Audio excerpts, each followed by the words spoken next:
Hello guys! Ayan. Another day, another gown na naman tayo guys, no?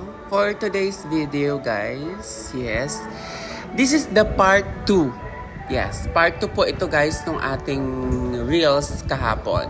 Yes, oo. Kasi actually inaayos pa namin yun kahapon. Ngayon medyo naayos na yung kanyang pagka-off shoulder, no? Okay, tapos ngayon pinapalakad na namin si Baby Girl kung how the comfort it is. Yes, yes. Titingnan natin kung ano yung pagka-comfort ni Baby Girl sa kanyang magiging dibu gown, guys. Yes. So far, so good. Yan. Ayan ang ginawa namin. Ayan. More beads yan, guys, ha? Okay, opo. This is only the first fitting. Perfect masyado. Ayan.